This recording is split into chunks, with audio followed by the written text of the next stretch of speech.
Halo, selamat malam. Berjumpa kembali bersama saya Sandro Jabrik. Wong ganteng sak donya, mohon untuk tidak menyebutkan nama dan identitas dalam percakapan ini karena percakapan ini saya naikkan dalam konten YouTube. Gimana ini Mbak E? Siap. Saya mau gimana? Gini kan, saya kan menikah sama orang Hong Kong. Siap.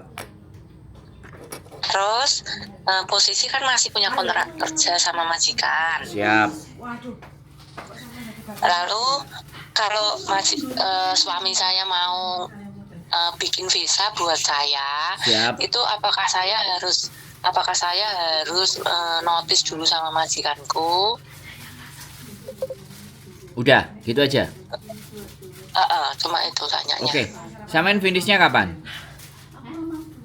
Aku di rumah majikan ini baru sekitar 9 bulan, 7 bulan, 7, 8.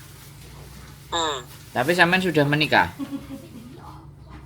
Iya, menikah sama orang sini. Sudah menikahnya, merit registernya sudah ada? Itu kan sudah, ini kan suamiku kan gini, udah mendaftar toh, terus bulan depan menikah lah. Terus padahal bulan Juli itu kan saya harus extend visa yang dari imigrasi itu ada tulisan 21 Juli 2024, itu kan harus nambah extend visa kan berarti. Lah, itu rencananya kalau sudah dapat surat nikah itu apakah nanti langsung bisa proses visa atau saya harus nambah visa sama majikan lama dulu gitu. Kalau masih Kan waktunya kan ini Kak, mepet Kak. Jadi kalau bulan 7 tanggal 21 itu kan misalkan saya bikin visa bulan depan itu kan pas mau extend, saya perpanjangan extend itu langsung ke nama suami. Tapi kalau nanti extendnya pakai nama majikan lagi, berarti kan baru extend beberapa bulan, terus saya pengajuan visa dari suami kan berarti pemutusan visa baru dipakai untuk berapa bulan gitu. Oke, Samen masih mau ngomong apa? Minta penjelasan lagi? Penjelasannya itu baiknya gimana? Apa aku harus extend sama majikan dulu atau langsung proses visa dari suami? Seperti itu pertanyaan saya.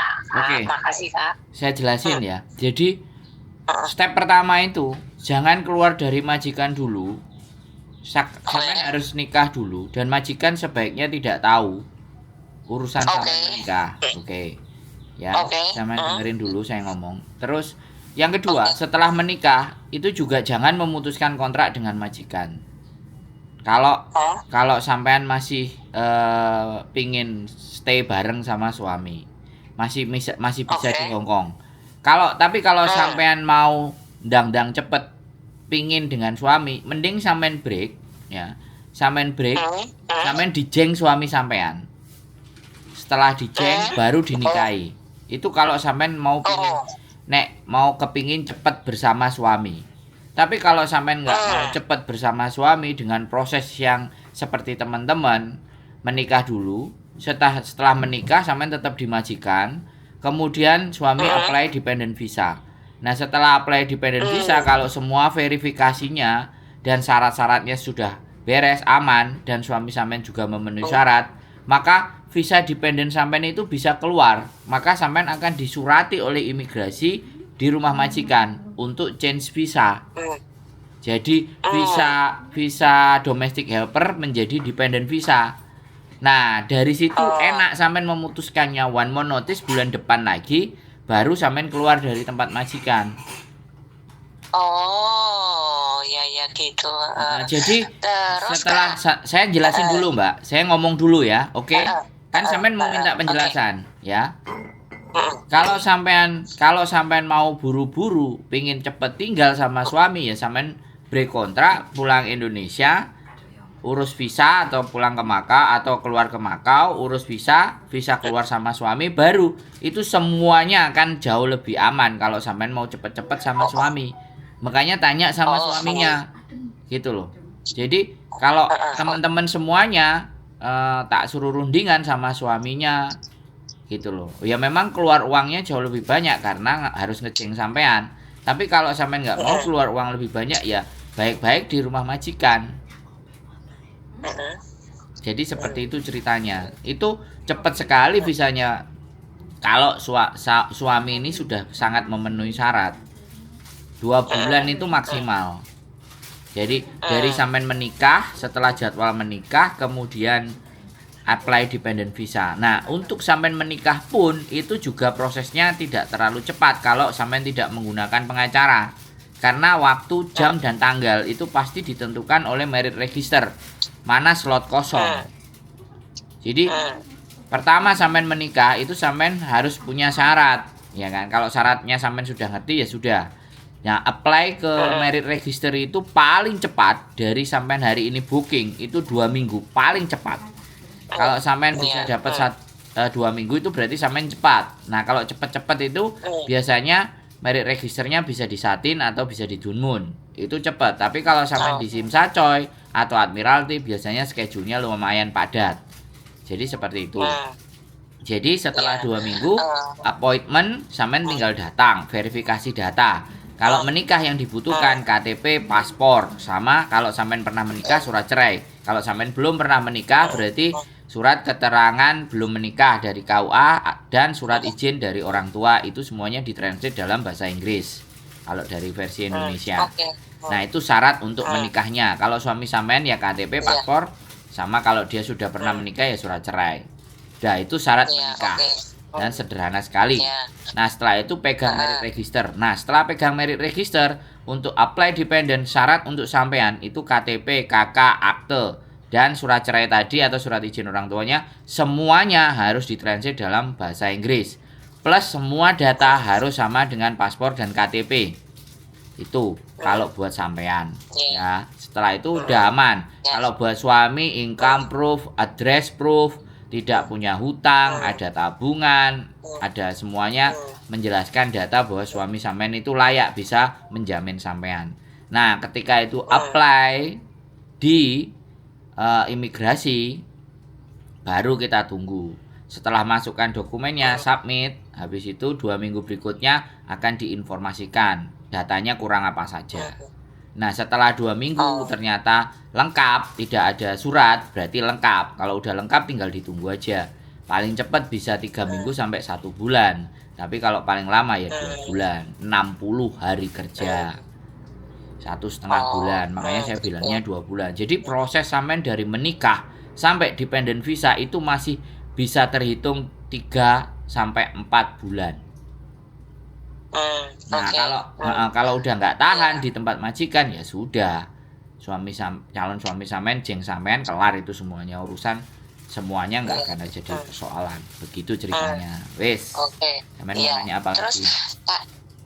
Tanya lagi, berarti posisi saya masih di majikan bertahan di sini, itu suami mengajukan apply visa buat saya itu nggak perlu ada surat notis dulu dari saya ke imigrasi ya? Nggak usah. Langsung dia pengajuan ya? Ya, kalau sampean pengajuan kemudian sampean notis, kemudian visa sampean habis tapi dependennya belum keluar, nah sampean OS. Iya, takutnya gini Kak, di dalam nanti suami mengajukan ke imigrasi itu, kalau posisi saya masih di majikan, saya pikir kan nggak bisa mengajukan visa gitu. Bisa, nggak ada masalah. Oh ya udah. Nggak ada masalah. Justru itu jauh lebih aman. Sampean masih ada visa dari majikan. Jadi posisi saya masih punya visa, masih punya kontrak kerja, diajukan gitu enggak masalah ya. Iya, nanti makanya kan nanti diputuskan tuh sama sama imigrasi. Ketika dependent itu diterima, saya tadi bilang akan ada surat datang ke sampean memberitahukan ke majikan bahwa CC-mu ini mau change visa dari domestic helper menjadi dependent. Nah, di situ nanti ada pernyataan mau dilanjut selesai kontrak dependennya dikeluarin atau break kontrak dependennya keluar. Ya jelas milih break kontrak, dependennya keluar. Makanya one man notice. Sampai nego sama majikan. Kalau majikan baik ya bisa dikeluarin langsung. Tanggung jawabnya semuanya beres. Itu sah secara hukum, sah secara peraturan. Tapi kalau sampean break dulu 14 hari sampean punya sisa. Visa sampean belum turun, mau nggak mau, kalau nggak mau OS ya sampean keluar dari Hong Kong. Nah, itu malah masalah. Jadi jangan keluar, nggak apa-apa, itu boleh. Makanya saya kan nyaranin kalau masih hidup di dalam, udah jangan diputus dulu. Ajukan semuanya, suami suruh ngajukan. Jadi jangan sampean kan kerja. Suami yang bawa ke imigrasi sendiri, datang sendiri, apply sendiri untuk memperjuangkan visa dependennya sampean karena sampean sudah dinikahi gitu. Ya, oke. Makasih ya, Kak. Oke, udah jelas, paham. Iya, harus jelas, sama saya harus jelas. Iya. Enggak boleh. Iya, udah. Makasih, salam sehat. Oke, Kak Yuli, Mas Andro. Makasih. Oke, buat teman-teman semuanya ya, ini serba-serbi ya, sekali lagi. Jadi memutuskan, walaupun saya mau bikin konten sebanyak apapun, ya kan, kalau tidak mendengarkan. Tapi ada kemarin satu yang dia nggak bertanya, tapi dia selalu memantau konten saya tentang persoalan pernikahan, dan dia ngikuti cara-cara dan mendengarkan dengan seksama. Kelihatannya masih muda. Tahu-tahu kemarin sudah merit register, terus sudah apply. Cuman karena dia nggak sabar, nggak datang, dia tetap WA sama saya. Begitu WA kok nggak datang, ya dicek mbak, ditanyain nomor referensinya semua, bla bla bla bla.